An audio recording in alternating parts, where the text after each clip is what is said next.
Hi guys, it's Yaya. I'm here early today because we're going away tonight to see, we're going to the Historical Society to see a play. And I'm really excited about it, except it's snowing, isn't it? Wow. I told you it would. So today I'm going to read probably just one story. It's a little bit longer, but it's 101 Dalmatians, Snow Puppies. And I thought it was just perfect for today.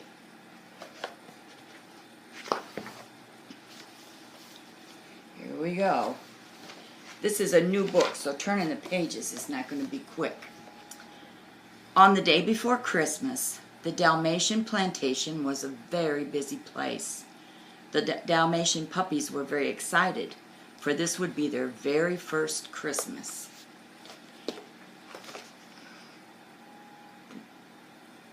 Pretty neat place.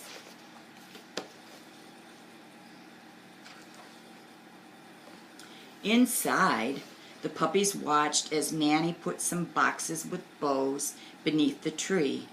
"What is she doing?" they asked their parents, Pongo and Perdita. "Humans give presents at Christmas to show that they care about each other," Perdita said. "Let's give our humans a present," Lucky said. "I know just what to give them," Raleigh shouted, excited. He ran off and fetched his best bone. "Humans don't chew bones, silly," Lucky explained. Oh, he's a cute little guy. See him down there? See him? Later that afternoon, the puppies went for a walk. As they trotted down the path to the village, they saw a group of children playing in the snow. "We could give our humans a ball," Penny said. "I don't think Roger and Anita play fetch," Lucky answered. "We need a special gift." "But what?" Oh, they're building a super snowman. See him? Wow, that looks like fun.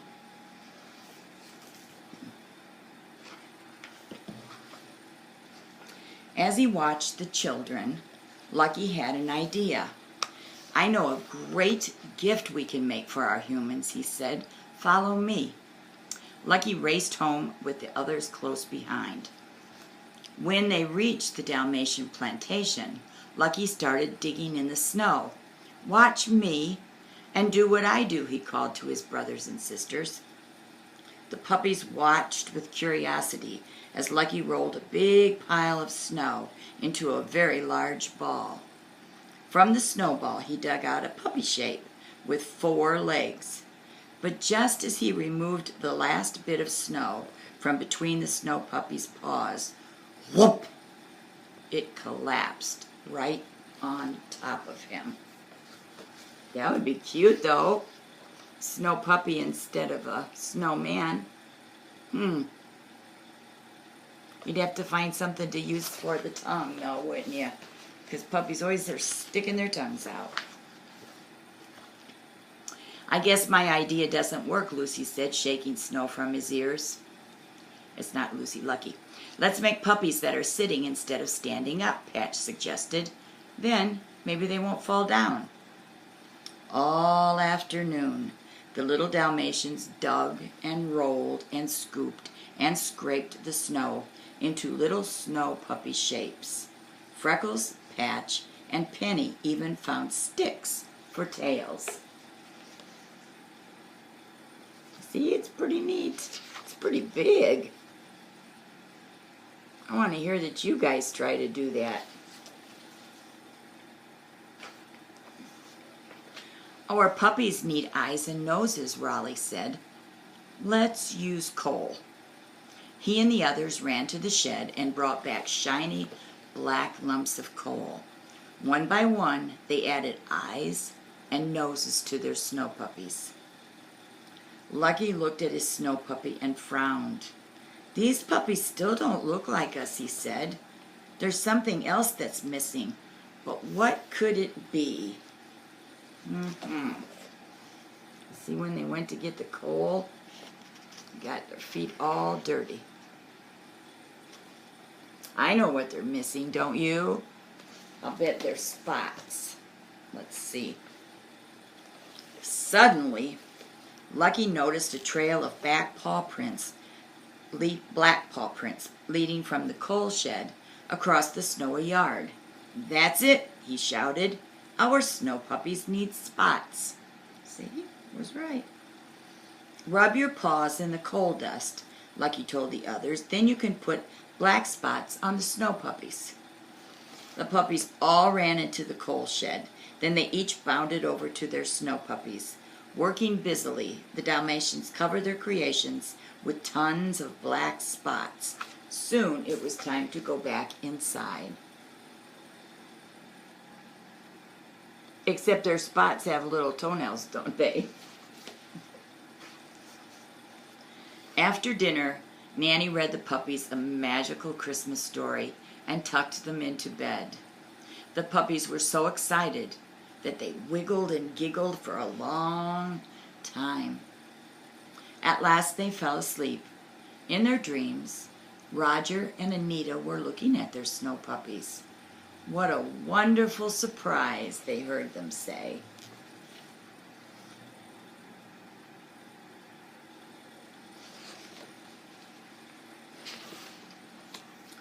On Christmas morning, Roger, Anita, and Nanny gave the puppies their gifts. Each one got a ball, a bone, and a warm red sweater. The puppies loved the presents, but they couldn't wait any longer to give their own. They ran to the door and began to bark. "What's the matter with these puppies?" Nanny asked Roger and Anita as the dogs pushed and pulled them toward the door. Oh, they look cute in those boxes.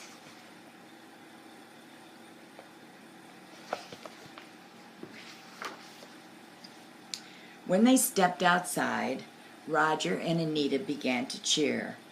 In their front yard sat 101 beautiful snow puppies with stick tails, charcoal eyes and noses, and best of all, lots and lots of very black spots. Nanny laughed so hard she sat right down in the snow. "Why, that's 101 of the best Christmas gifts I've ever gotten," she said, hugging as many puppies as she could hold. And everyone agreed that it was so. Isn't that cute? It's a cute story. It's a cute little story. Oh. I guess maybe we have time for one more. I don't know which one. I didn't pick another one. How about Peter Pan, Christmas in Neverland? That would be kind of cool, huh? Wendy sighed as she looked around the Lost Boys' hideout. "Neverland is wonderful," she said, "but it's almost Christmas back home. I do wish we weren't missing it." "Christmas?" Peter asked. "What's a Christmas?" "Why, Christmas is the most special time of the year," Wendy said. "There's always a beautiful tree covered with lights. And lots of presents," Michael chimed in. "Don't forget the Christmas crackers," John added. "They make such a wonderful kaboom when they explode." I think he meant Christmas firecrackers. They're down here. That's Wendy and Peter Pan and John.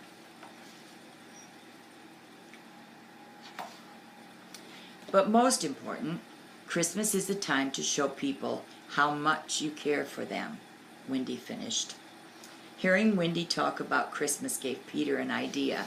"You know," he said, handing Wendy a basket, "a bunch of shells washed up on the other side of Mermaid Lagoon. If you hurry, you can get some before the waves take them back to sea." "Goodness," Wendy exclaimed, "if I leave right now, I can be back before dark."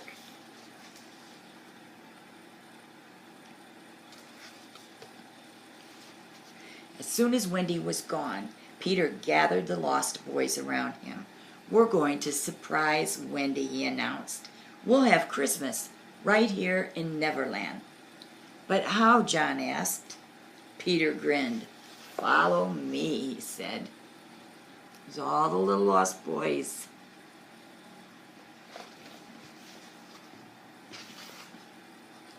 Peter and the lost boys hurried to the village where their friend Tiger Lily lived. We need presents for Christmas, Peter told the princess, and an extra special gift for Wendy. Do you have any ideas? I know just the thing, Tiger Lily replied. While Tiger Lily helped Peter make a beautiful beaded necklace for Wendy, her father taught the lost boys how to make arrowheads. Everyone had fun making their gifts. You know what an arrowhead is, like from the Indians, where they take a piece of stone and then they carve it into like a triangle. Not a triangle. Yeah, triangle. Anyway, they're cute. We have a bunch of them here. Peter and the lost boys thanked Tiger Lily and her father. Then they rushed off to keep preparing their Christmas surprise. There's Tiger Lily right there, and that's her dad. And that's Peter. The boys took the gifts back to their hideout. Then they set off on a raid of the Jolly Ranger. Peter, why are we here? John asked as they hid in the pirate ship's sails. Surely these savage buccaneers know nothing about Christmas. Well, that's true, but they know an awful lot about making things explode, Peter said. I'm going to swipe some powder from their cannons to make our Christmas crackers. That's John. Captain Hook was so busy watching for the crocodile that he didn't notice Peter duck into the Jolly Rancher's storeroom. Moments later, Peter burst onto the deck, carrying a bulging bag of powder. He tossed a handful right into Captain Hook's face, making the pirate sneeze. Thanks for the powder, you codfish, Peter Pan shouted. I'll get you for this, Pan. Captain Hook yelled as the boys raced away laughing.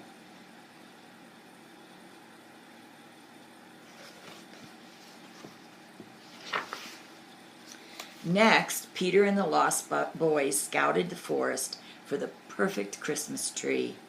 But when they got the tree back to their hideout, Peter frowned. This tree doesn't look so special.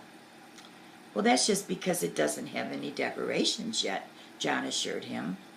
The lost boys went to work.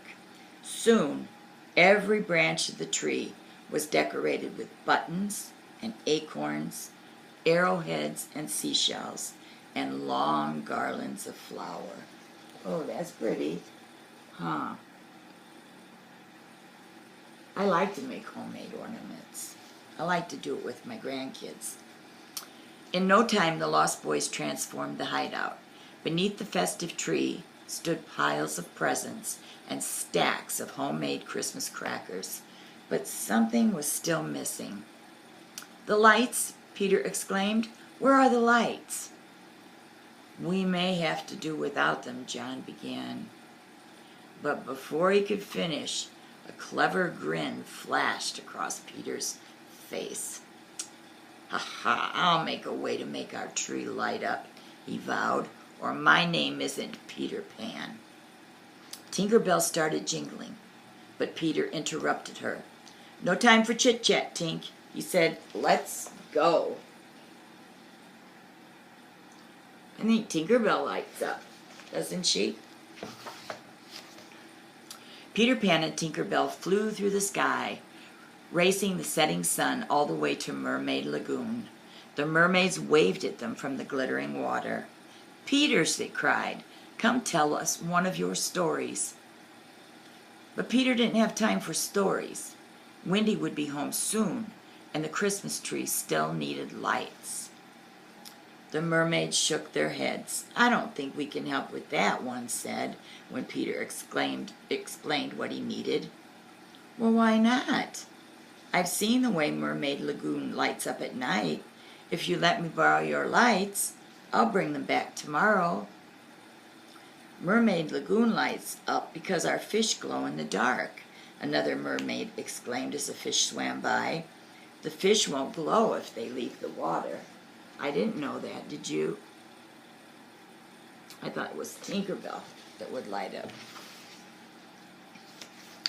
By the time Peter and Tinkerbell got home, twilight had fallen. There's got to be some way to light that tree, Peter said. Tink put her hands on her hips and jiggled at him, but Peter wasn't listening. Not now, Tink. I'm trying to think. Tinkerbell stormed into her lantern, sending flashes of light around the clearing. That gave Peter a new idea. He hollered for the lost boys. Fireflies, Peter announced. We'll use fireflies to light our Christmas tree. The lost boys leaped into the air, catching fireflies in their hands. But when they took the fireflies over to the Christmas tree, the glowing bugs flew away.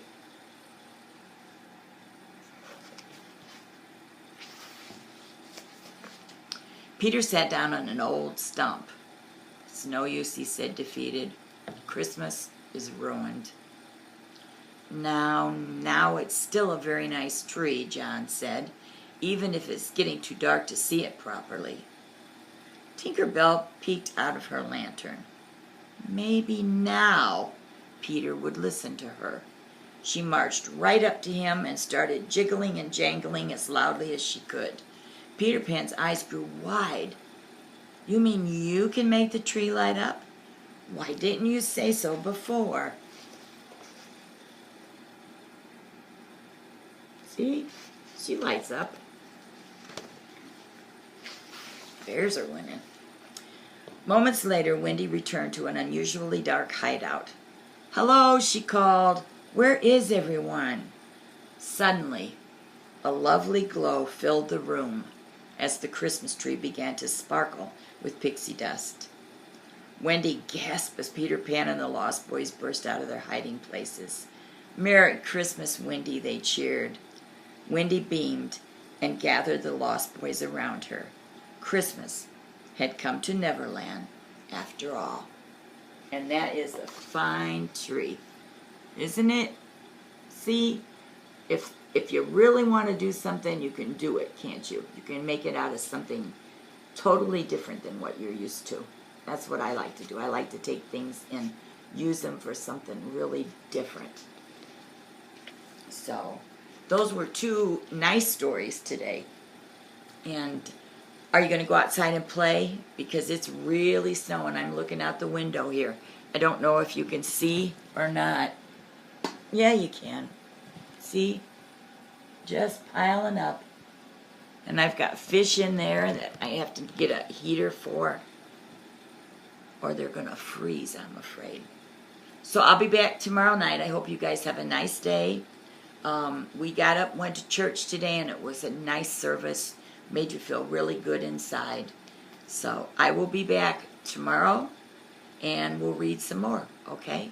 I don't know what we'll read tomorrow night, but if you have any ideas or any books you'd like me to read, all you have to do is mark it in the comments, and I will do my best, okay?